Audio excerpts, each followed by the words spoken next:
नमस्कार विद्यार्थी मित्रांनो. खूप विद्यार्थ्यांना गणित अवघड वाटतं कारण त्यांना पाढे पाठ नसतात. पण जर मी तुम्हाला सांगितलं की पाढे पाठ करण्याची अजिबात गरजच नाही. हो, आजच्या व्हिडिओमध्ये आपण एक अशी ट्रिक पाहणार आहोत.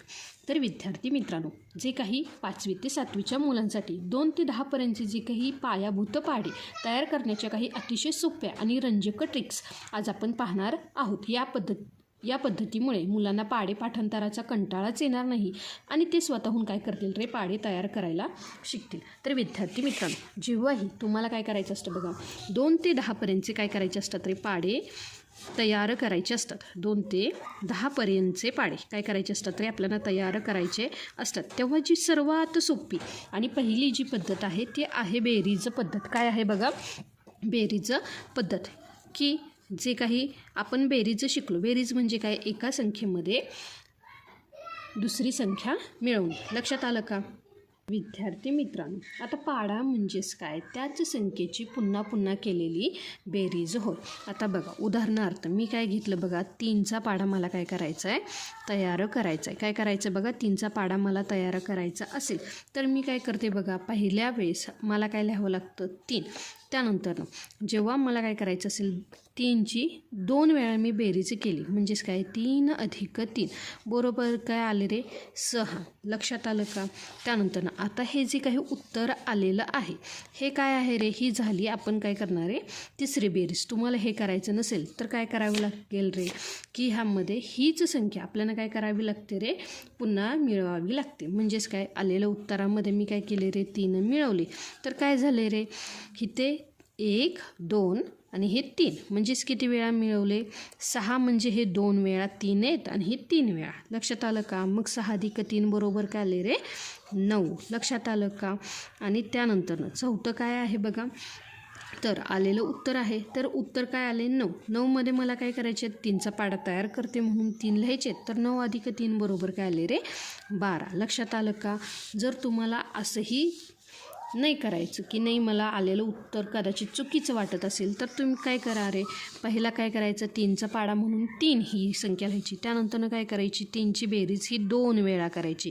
त्यानंतरनं 3ची बेरीज ही 3 वेळा करायची. आणि त्यानंतरनं अशीच तुम्हाला 10 पर्यंत काय करायची, 3ची बेरीज करायची. मी इथं काय करते रे, 3 वेळा 3ची बेरीज करते. म्हणजेच बघा, इथं काय येणार आहे, 3 1 3, 3 अधिक 3 बरोबर काय आले, 6.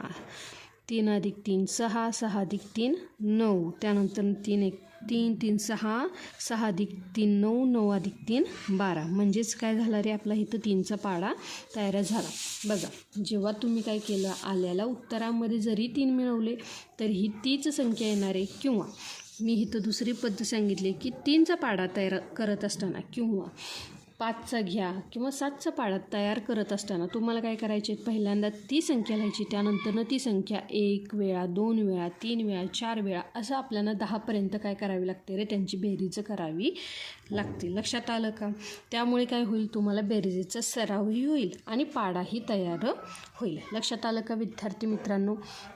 आता त्यानंतरनं काय आहे बघा, की अगदीच जे काही 5वीचे मुलं आहेत त्यांना काय होतं रे, की नाही नाही मॅडम, आम्हाला तर बेरीज येतच नाही. बऱ्याच मुलांना काय होतं, बेरीज जमत नाही. तर त्यांच्यासाठी एक दुसरी पद्धत. आता बघा काय पद्धत आहे ती. समजा मला काय करायचं आहे, 2चा पाढा तयार करायचा. काय करायचं आहे बघा, 2चा पाढा मला काय करायचं आहे, तयार करायचा आहे. म्हणून मी काय केले, ह्या 2 रेषा आखून घेतल्या. काय घेतल्या बघा, ह्या 2 रेषा आखून घेतल्या. बऱ्याच मुलांना रंगरंगोटी करायला, रेषा आखायला आवडतं.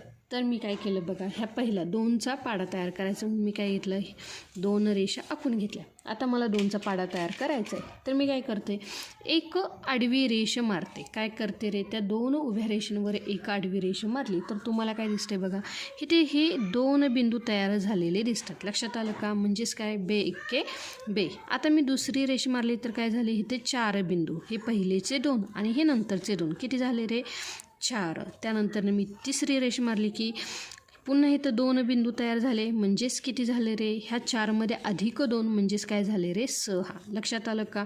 चौथी रेष मारली की पुन्हा हे 2 बिंदू तयार होतात आणि ह्या 2 बिंदूंना मी ह्या 6मध्ये मिळवलं तर काय होतात रे, 8. लक्षात आलं का? म्हणजेच इथं काय होणार आहे, जेव्हा मी 2 रेषा आहेत त्यामध्ये आणखी एक रेष मारत गेलो तेव्हा मला काय होतं रे, जे काही ते मिळणारे बिंदू आहेत हे बिंदू म्हणजेच काय आहेत रे, हा आहे 2चा पाढा. कारण मी काय घेतले, इथं घेतल्या तो 2 उभ्या रेषा. तुम्हाला 2चा पाढा खूप सोपा वाटतो तर तुम्ही काय करा, अशा 7चा पाढा तयार करायचा असेल तर काय करायची रे, अशा 7 रेषा उभ्या आखून घ्यायच्या आणि प्रत्येक वेळी काय करायची, एक आडवी रेष मारली की जेवढे बिंदू तयार होतात त्या बिंदूंची संख्या काय करायची इथे लिहायची. लक्षात आलं का?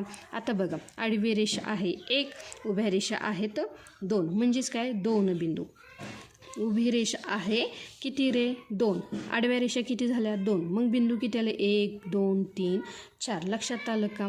म्हणजेच तुम्हाला काय करायचं आहे, हे खूप ज्या मुलांना बेरीजही येत नाही आहे पण काय करायचं असतो रे, पाढा तयार करायचा असतो. मुलांना जर तुम्हाला गुंतवायचं असेल तर तुम्ही ह्या पद्धतीने काय करू शकता रे, पाढा तयार करू शकता. लक्षात आलं का? त्यानंतर तर बऱ्याच मुलांना काय होतं की मॅडम आम्हाला 2 ते 8पर्यंतचे पाढे पाठ होतात. 2चा सोप्पा आहे, 3चा सोप्पा आहे, 5चा येतो, 10चा येतो. पण कधी कधी आम्हाला काय होतं की आम्हाला 9चा पाढा पाठच होत नाही. तर त्या 9च्या पाढ्यासाठी एक चांगली ट्रिक माझ्याकडे आहे. तर बघा विद्यार्थी मित्रांनो, जेव्हा आपण काय करतो रे, 9चा पाढा तयार करण्यासाठी घेतो तर विद्यार्थी मित्रांनो अगदी मीही हीच पद्धत वापरायची. म्हणजेच काय, मलाही 9चा पाढा तयार होत नव्हता तेव्हा मी काय करायची, ही ट्रिक वापरायची. काय आहे बघा ती ट्रिक. तर बघा, मला 9चा पाढा लिहायचा आहे. पहिली येते संख्या 9. त्यानंतर बघा इथे द्यायचं 0, इथे 0 दिला. तर आता बघा मी काय करते, ह्या शून्यापासून काय करते रे, खाली 1, शून्यानंतर संख्या होती 1 2 3 4 5 6 7 8 9. आता बघा मला काय करायचं आहे, वरती इथं 0 दिला आहे म्हणून मी इथे काहीही लिहितं नाही. 0पासून 9पर्यंतचे मी काय केले रे, अंक लिहून घेतले. लक्षात आलं का? आता बघा इथे काय केलं आहे, 9चा पाढा आपल्याला तयार करायचा आहे. इथे आला 9, 9 नंतर 9. आपण काय करायचं आहे, आता उलटे अंक लिहायला सुरुवात करायची. उलटे अंक म्हणजे काय, इथे आहे 9, मग मला इथं काय लिहायचं आहे 8. मग काय येणार आहे 7. त्यानंतर इथे येणार आहे 6 5 4 3 2 1 0. लक्षात आलं का विद्यार्थी मित्रांनो? हा झाला 9चा पाढा तयार. लक्षात आलं का विद्यार्थी मित्रांनो? जर कोणत्याही तुमच्या विद्यार्थी मित्राला जर 9चा पाढा तयार करायचा खूप कंटाळा येत असेल किंवा 9चा पाढा तयार होतं नसेल तर ही ट्रिक नक्की सांगा. व्हिडिओ आवडला असेल तर मराठी लेक्चरवालीला सबस्क्राईब करायला विसरू नका. तर बघा आता अजून एक ट्रिक आहे की मला हेही अंक लिहिता येत नाहीत. बऱ्याच मुलांना काय असते रे, की हातावरची जी काही बोटं आहेत ह्या बोटांवर काय करायची असते, बेरीज करायची सवय असते. तर विद्यार्थी मित्रांनो, आज ह्या हातांच्या बोटांचाच वापर करून आपण काय करायचं, 9चा पाढा तयार करायचा आहे. बघा आता तुम्ही म्हणाल की काही जणांना काय असतात रे, 10 बोटे आहेत, काही जणांना 11 बोटे आहेत. तर आपण काय करायचे, जी काही 10 बोटे आहेत ह्या 10 बोटांपासूनच काय करायचं आहे, 9चा पाढा तयार करायचे. आता बघा माझ्याकडे आहेत ही 10 बोटे. आता बघा मला काय करायचं आहे, 9 1 9. म्हणजेच मी काय केलं बघा, एक हा जो अंगठा आहे हे दुमडलं तर इथे काय झालं रे, 9 1 9. लक्षात आलं का? म्हणजे इथे राहिलेली बोटे किती आहेत, 9. आता मला काय करायचं आहे की 9 2 18. म्हणजेच काय, मी ही 2 बोटे दुमडली. लक्षात आलं का? ही 2 बोटे दुमडली. इकडे 2 आहेत आणि इथे किती आहेत रे, 8. आता बघा मी काय केलं, हे दुसरं बोट दुमडलं तर इथे 1 उरला आणि इकडे किती आहेत रे, 8. म्हणजे 1 आणि 8 हे झाले 18. त्यानंतर मला करायचं आहे 9 त्रिक. मग काय करायचं, हे तिसरं बोट दुमडायचं आहे. त्याच्या डाव्या बाजूलाने उजव्या बाजूला किती बोट राहतात ते बघायचे. इथे आहेत 5, 5 अधिक 2 किती आले रे, 7. आणि इथे किती राहिले, 2. म्हणजेच काय, 9 त्रिक 27. लक्षात आलं का? म्हणजे प्रत्येक वेळेस जर तुम्हाला तो पाढा पाठ होत नसेल, लहान मुलांना सवय असते की हातांच्या बोट्याची, आणि ही गंमतही त्यांना खूप आवडते. तर काय करायचं आहे, जेव्हा आपण काय करतो रे, 9 चौक, मग इथे राहिले 3 आणि इथे राहिले 6. डावीकडच्या बोटांची संख्या आणि उजवीकडच्या बोटांची संख्या ही घ्यायची. लक्षात आलं का विद्यार्थी मित्रांनो? त्यानंतर बघा 9चा पाढा तर आला, पण मॅडम आता आम्हाला काय होतो रे, 6चा पाढा येतच नाही. अशा वेळेस काय करायचं बघा, मला काय करायचं आहे, 6चा पाढा तयार करायला येतं नाही. 4था जो पाढा आहे तो काय आहे बघा, 6चा पाढा. बऱ्याच मुलांना काय होतो रे 5चा पाढा सहज येतो. आता बघा, जर तुम्हाला 6चा पाढा करायचा असेल तर काय करायचं, पहिला 5चा पाढा तयार करून घ्यायचा, 5चा पाढा लिहायचा. आता म्हणाल तुम्ही तर सांगताय 6चा पाढा, पण हीच तर खरी गंमत आहे विद्यार्थी मित्रांनो. मी काय केलं रे बघा, मी लिहिला 5चा पाढा, म्हणजेच काय 5 एके 5, 5 दुने 10, 5 त्रिक 15, 5 चोक 20, 5 5 25, 5 सक 30, 5 7 35, 5 8 40, 5 9 45 आणि 5 10 50. आता बघा विद्यार्थी मित्रांनो, ज्या मुलांना 6चाही पाढा येत नाही, चुकतो 6 किंवा आपण काय करतो 6 आणि 7च्या पाढ्यामध्ये खूप गल्लत करतो, तर 6चा पाढा अगदी ही होईल, तुम्हाला पाठवून जाईल. तर बघा, जर मी 5चा पाढा लिहिला असेल तर मला काय करायचे, ह्यामध्ये 1 ते 10 अंकांची काय करायची रे बेरीज, काय करायची बेरीज. म्हणून पहिला हे मी बेरजेचं चिन्ह देते आणि इथे काय करते 1 2 3 4 5 6 7 8 9 आणि 10. चला ह्या सगळ्यांची करूया बेरीज. बघा 5 अधिक 1 6, 10 अधिक 2 12, 15 अधिक 3 बरोबर 18, 20 अधिक 4 बरोबर 24, 25 अधिक 5 बरोबर 30, 30 अधिक 6 बरोबर 36, 35 अधिक 7 बरोबर 7 अधिक 5 बरोबर 12, 2 हातचा गेला 1 3 आणि 1 4. लक्षात आलं का, अशी बेरीज करायची.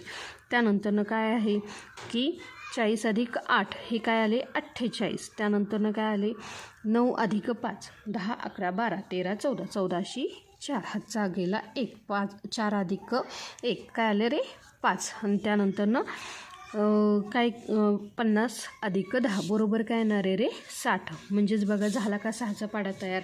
6 एके 6, 6 दुने 12, 6 त्रिक 18, 6 चोक 24, 6 पंचे 30, 6 6 36, 6 7 42, 6 8 48, 6 9 54, 6 10 60. तर लक्षात आलं का विद्यार्थी मित्रांनो. आता बघा 2 ते 10पर्यंतचे पाढे म्हणजेच काय, तुम्हाला बेरीज करायची असेल तर तुम्ही आलेल्या उत्तरामध्ये तीच संख्या मिळवत जा, किंवा तुम्हाला काय करायचे त्याच संख्येची 1दा 2दा 3दा अशी 10 वेळा बेरीज करायची आहे. ही पहिली पद्धत बेरजेची, ही दुसरी पद्धत. जर अगदीच तुमच्या मुलांना 1ली ते 4थीच्या किंवा 5वी ते काही मुलांना नाहीच येत बेरीज, अगदी त्यांना अंक किंवा गणिती आकडेमोड जमत नाही, त्यासाठी काय करायच्या 2 रेषा हे 2च्या पाढ्या तयार करण्यासाठी असेच 10पर्यंतचे काय करू शकता रे तुम्ही त्यांना ही पद्धत सांगू शकता. त्यानंतर आहे 9चा पाढा 6चा पाढा अगदी सोप्या पद्धतीने मी सांगितलेल्या आहे. तर विद्यार्थी मित्रांनो, अशाच पद्धतीने तुम्ही काय करा 7चा पाढा काय करा रे तयार करा आणि कमेंटमध्ये ही पद्धत तुम्हाला आवडली का हे नक्की सांगा.